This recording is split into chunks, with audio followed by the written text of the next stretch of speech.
make America great again. Donald Trump. So I have a question for Nevada Governor Steve Sisolak. It is Saturday night and I have Red Rock Resort and Casino, and as you can see, every single parking spot is filled. Great to see it, and I love to see people out and about and the economy getting back to normal, but my question is, why are these casinos allowed to operate at 50% capacity, yet I cannot go to church tomorrow morning and worship with more than 50 people? Why is the casino, Costco, Home Depot allowed to operate at 50% capacity, yet we cannot worship with 50 more people? This is the hypocrisy of the left and America. I'm telling you, speak now or forever hold your peace on November 3rd. So let me get one thing straight. We have two main candidates for this presidential election. We have Donald Trump and we have Joe Biden. Okay, we have a man who's an American patriot, who loves America, who has done more to help minorities than most presidents have in the past, who wants to keep your rights and who wants to follow the Constitution. Then we have a man like Joe Biden, who literally proves his racism every single day, voted to keep segregation, said he doesn't want schools integrated because he doesn't want his kids growing up in a racial jungle, said if you have a problem figuring out if you're me or Trump, you ain't black, said if you go to a 7-Eleven or Dunkin' Donuts, you have to have an Indian accent, literally called black kids roaches on live television, said poor kids are just as bright and just as talented as white kids. Also, a man who's a literal puppet to the Democratic Party. A party that wants to defund the police, take away gun rights, literally take away the freedom of Americans. Also, they're burning America to the ground right now because apparently everything is racist nowadays. The man who probably has early onset Alzheimer's and cannot even get a full sentence out of his mouth all of a sudden wants to fix racism, even though he's been in office for 44 years now, even at the hands of a black president. If you want to keep your rights, you know who to vote for in November.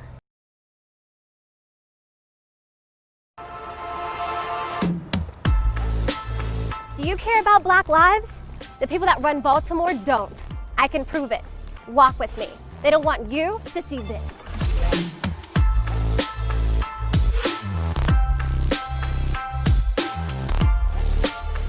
I'm Kim Klacik. This is Baltimore, the real Baltimore. This is the reality for Black people every single day. Crumbling infrastructure, abandoned homes, poverty, and crime. Baltimore has been run by the Democrat Party for 53 years. What is the result of their decades of leadership? Baltimore is one of the top 5 most dangerous cities in America. The murder rate in Baltimore is 10 times the US average. The Baltimore poverty rate is over 20%. Homicide, drug, and alcohol deaths are skyrocketing in our city. Do you believe Black Lives Matter? I do. The vast majority of crime in Baltimore is perpetrated against Black people, who make up 60% of the population. So why don't we care about our communities? The Democrat Party have betrayed the Black people of Baltimore. If the politicians walked the streets like I do, they would see exactly how their policies and corruption affects us. If they don't want to see it, they don't want you to see this. Go to any Baltimore neighborhood and ask this question. Do you want to defund the police? No. No. Absolutely not. I had 3 sons killed in Baltimore City. And I think if we defund the police office, it's going to be worse than that. So no, I'm opposed to that. What are you going to defund the police for? Why? How do you defend your city, your community? Families are losing people. It's not just Baltimore. The worst place for a Black person to live in America is a Democrat-controlled city. It's 2020. Name a blue city where Black people's lives have gotten better. Try. I'll wait. Look at this. How are children supposed to live here and play here? Democrats think Black people are stupid. They think they can control us forever, that we won't demand better and that we'll keep voting for them forever, despite what they've done to our families and our communities. Are they right? I'm Kim Klacik, and I'm running for Congress because I actually care about Black lives. All Black lives matter. Our communities matter. Baltimore matters. And Black people don't have to vote Democrat.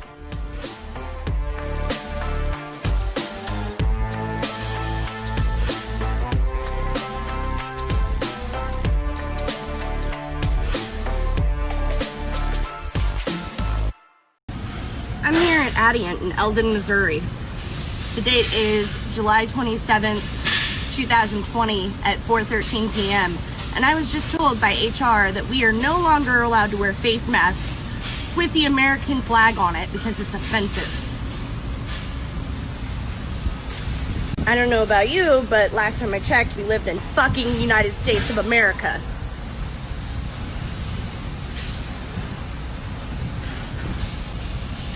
Again, this company is called Adient, and they make seats for Ford. There's one here in Eldon, Missouri. There's more. Where else are they in? Louisiana, Alabama, where at? Michigan, Tennessee, and we provide seats for Ford. Adient, A-D-I-E-N-T. And apparently the American flag is...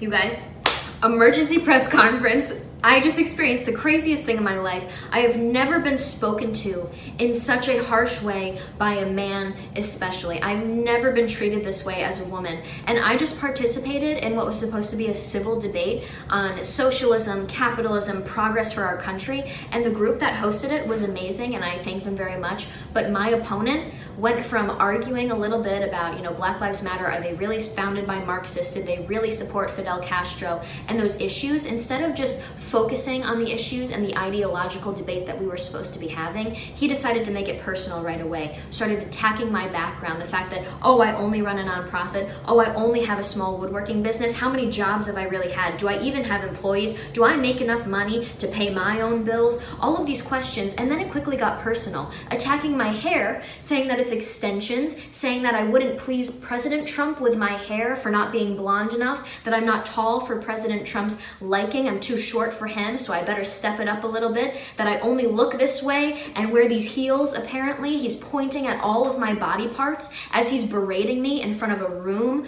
a studio of people, of producers behind the scenes, all while filming. He's standing up, screaming at me, berating me.